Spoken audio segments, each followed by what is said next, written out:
Okay, today I'm going to be putting up some of this drywall. And I have this nice big sheet already cut. And it's about 32 by 59, a little bit short on the bottom. Because what I had over there was a 48 inch. So I'm going to have to add a little piece at the top or the bottom. But before I put it on, I noticed that I can't just slap it. On this side I can fit it right in. I don't have to worry about the counter. But over here I have to worry about the counter being in the way. So now I've got to measure from here all the way up here, cut the drywall so it'll fit piece by piece across, and then attach the second half all the way down and tuck it underneath the counter. Plus there's extra drywall from the old stuff I gotta pull out. So I'm gonna come back and I'm gonna show you my piece before I put it up with some drywall screws. So remember that little section? So I come over here with my T, and from here up to the top is 23.5 inches that I need to cut. So I'm gonna get my little scoring utility knife, score it along here, then I will have my piece for the top section. Then I'll show you what I'm going to do next. Okay, I have my section of a 64 by 23.5. That's going to come up to this top portion all the way up. But before I put the drywall up, I'm going to have to scrape this out. Sometimes there's some nails and some screws. So I'm going to come over here on both sides. As you can see right here, there's some nails. You can't just pop the drywall up without getting that all out. So I'm going to come back and show you what it looks like when I'm finished here, and then I'll be able to pop on that piece. Alright, I cleaned this all out. Make sure you get pretty much all of this. This is kind of like a flat glue that was on here.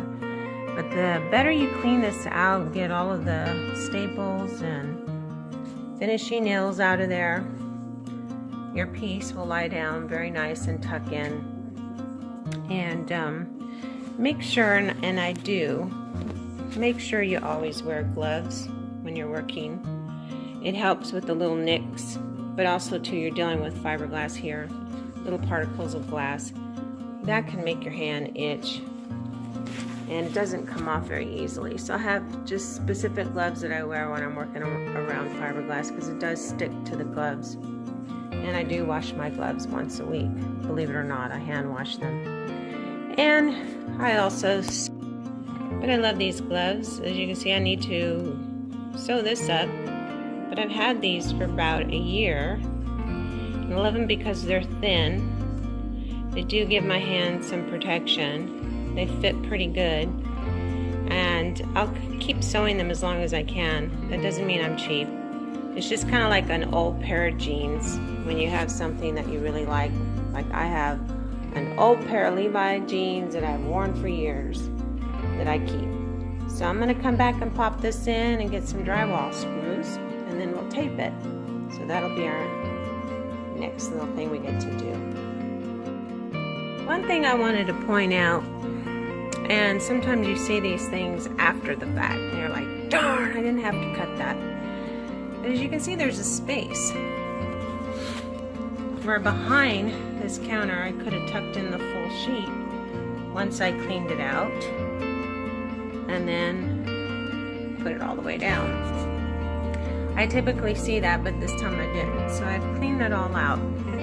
I don't have enough drywall to cover this all up today, so I have to get some more pieces. But what I've done is I've taken all of the staplers, and Mobile Homes are notorious for staplers all the way out on both sides. What you want to do, clean it out, make it nice and smooth so the surface is pretty even when you pop up your piece of drywall. And the other thing, little things like this, which I'm going to suggest, is instead of just taking your staples out or your finishing nails, and I use this tool here, the vice grip, because it clamps down hard, tweak it, pull it out, and it's easy to come out. Most guys will hammer them in, but if if they're sticking out way too far, I just pull them. And a lot of contractors will just throw all of those nails and stuff on the floor. And my thing is, if you're walking around, not only can they go through your shoe, but we plan on keeping this linoleum floor. It just needs a good scrub down. And many times you can start putting holes by people walking around or getting the nails stuck in the linoleum. So I'm always thinking about little things like that, because if we have a decent floor and it just needs a really good scrub and mop, because there's no tears in this floor, it's just dirty, and it'll get all prettied up and cleaned really well. We can still utilize this and we don't have to spend extra money to replace it.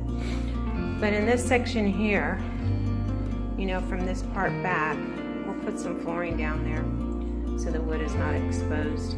But I'm gonna go get my vacuum now and vacuum this all out, and come back and slip a piece and tuck it underneath there. I'll show you what I do. And then I'll have to, like, I guess finish the bottom half another day, but I'll be able to tape up here. Probably tape the middle section now and mud it and show you what that looks like after. Okay, done drywalling.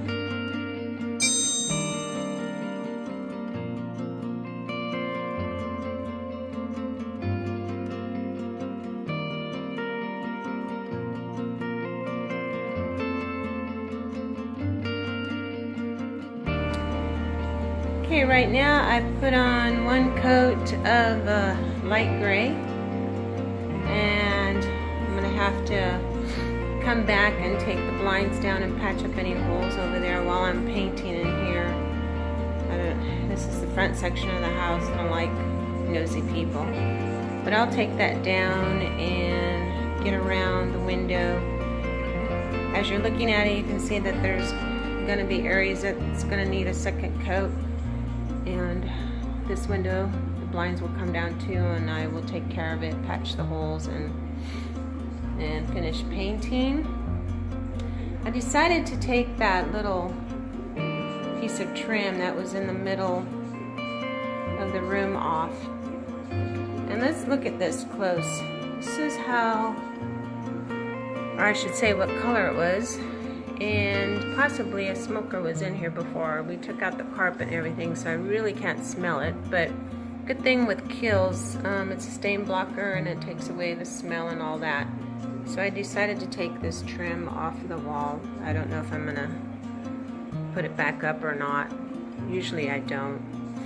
But if I do, I'll show you before and after so that I can get back down here. Sometimes people paint around the trim. I don't like to do that. It's best just to take it off. So another coat after this dries will go up, and then this living room will be ready. The door will get cleaned inside and out really good so it looks almost white again. And then the covers for the light switches and all of that will go back up. And just by doing this, it has brightened it up. And I'll show you when it's finished. This is the first phase of painting. When you come up close, there's some patch jobs right in through there that needed to be done. And all these little holes, I'll come back and patch all that up and sand it down so it's nice and smooth. Then we'll clean the windows up really well, inside and out. You have to take these down so that you can get front and back. It's no sense in just cleaning the front, because the back part, since we've got two windows here, an inside, interior, and an exterior. Clean out the screens and hose them down really well. So I'm about ready, because I gotta go jump over to the next lot. Put some shelving paper in the cabinet so it becomes waterproof. Put another layer of clear polyurethane on the cabinets over there.